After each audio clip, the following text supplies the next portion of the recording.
Muito bem. Então agora a gente tem aqui algumas ferramentas para pensar em voltar lá no nosso problema de verifica polinômios e entender como é que eu faço para diminuir a probabilidade de erro para 1 em 1 bilhão. Tá? Bom, a primeira tentativa óbvia é você falar assim, ó, mas o resultado 1 sobre 100 veio por causa desse 100 vezes D aqui. Né? Porque a gente tinha lá no máximo D raízes, que a gente ia escolher, na faixa aqui de 1 até 100D, então são 100D valores. Isso daqui dava 1 sobre 100. Né? Então você fala, então aumenta esse 100, em vez de botar 100 aqui, você bota 1 bilhão. Tá?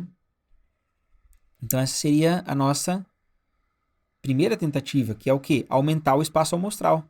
Se o espaço amostral antes era de 1 até 100 vezes D, agora vai ser 1 até 1 bilhão vezes D. Tá? Qual que é o problema com isso? Primeiro, a faixa de valores é limitada pela precisão da máquina. O que significa isso? Significa que se você quer começar, a gente já até comentou isso em alguns pontos da disciplina de análise de algoritmos, né? Se você quer começar a trabalhar com números muito grandes, você já não pode assumir mais que as operações que você faz em cima daqueles números são operações de tempo constante, tá? Então, tipicamente uma máquina, sei lá, de 64 bits, que é o que a gente tem hoje aí, ela está limitada com esses 64 bits para você fazer operações de soma, multiplicação e etc. Tá? E então, se você aumentar aqui, você talvez tenha você talvez vá nesse tipo de problema aí, e aí o sorteio do valor R pode não levar tempo constante. Tá? Porque a gente tinha assumido aqui, vocês têm que lembrar isso, foi uma das... Ainda a gente não tinha assumido, na verdade eu tinha falado para vocês que esse primeiro passo do algoritmo ele era um passo que levava tempo constante. Eu falei que depois eu ia explicar para vocês, tá? Eu vou ainda explicar para vocês porque que leva tempo constante. Mas uma coisa que não pode assim é você escolher um R que é gigante, porque daí você não tem. Aí as operações elas já não vão levar tempo constante, tá? Então essa primeira tentativa ela é furada, não vai dar certo, tá? A segunda tentativa é executar várias vezes o algoritmo, né?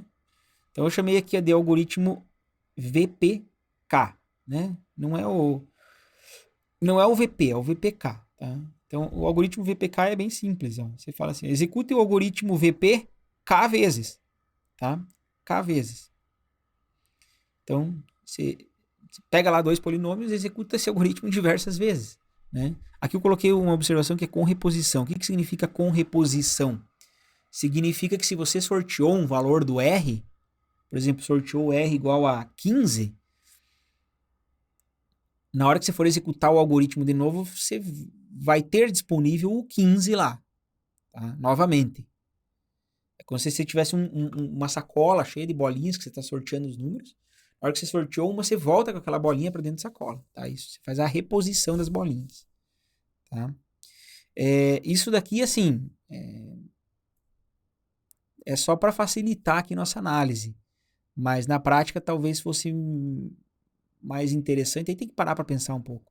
Talvez fosse mais interessante fazer sem reposição.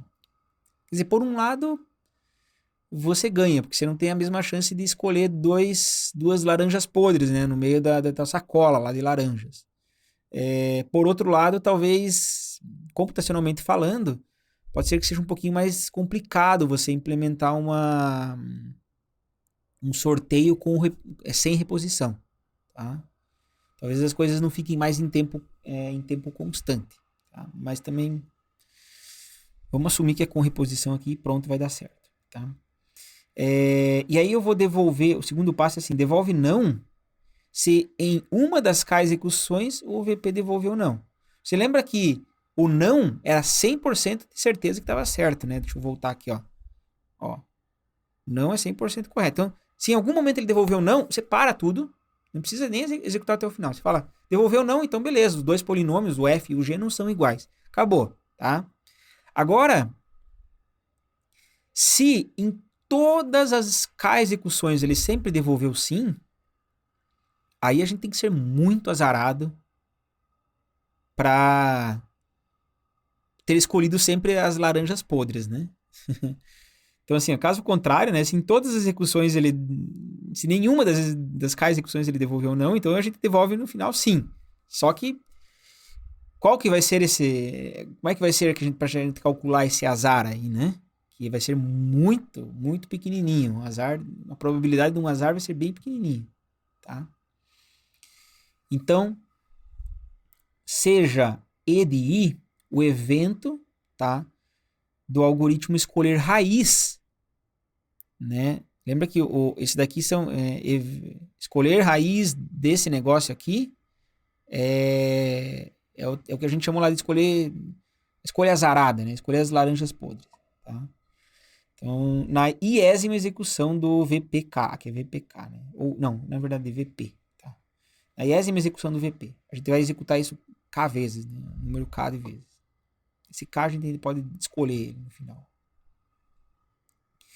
Primeira observação, os eventos EI são mutuamente independentes, né? Ou seja, se eu escolhi uma raiz, fiz uma escolha ruim na primeira execução, isso não vai impactar na segunda execução.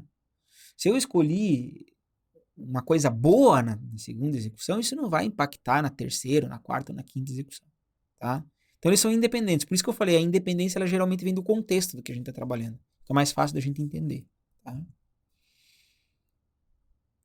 Então, agora, qual que é a probabilidade do algoritmo falhar? A probabilidade do algoritmo falhar é se a gente tiver falha em todas as execuções que a gente fizer, tá?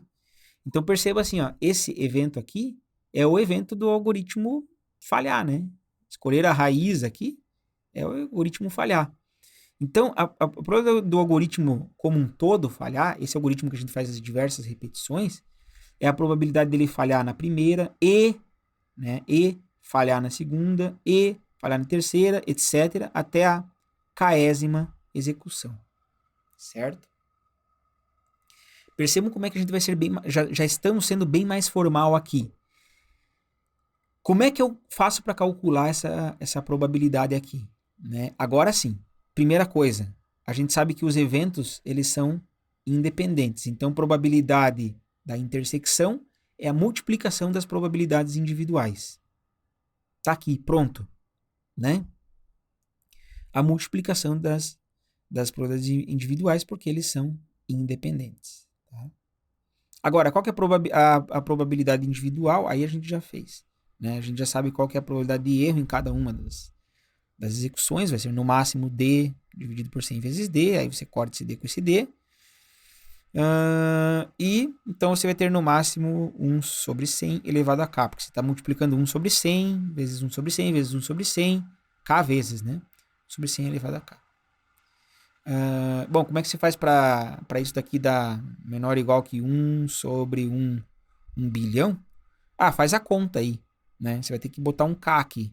Mas não vai ser muito, não. Vai ser tipo, sei lá, porque 1 bilhão, eu acho que é 10 elevado a 9, né? Tá? Então, quando você faz, por exemplo, 1 sobre 100 ao quadrado, né? Você vai ter 1 sobre 100 ao quadrado. Né? Depois você ter 1 sobre 100 ao cubo. Tem que fazer uma continha aí para você ver as coisas aqui, mas você vai precisar de umas 5, 6, 4, 5 repetições do algoritmo. Né? E só isso. 4, 5 execuções do algoritmo para você chegar lá no 1 sobre 1 bilhão. Tá? Então esse K ele é variável, mas daí você pode escolher. Tá? Então legal, né? Legal, isso daqui é bem legal.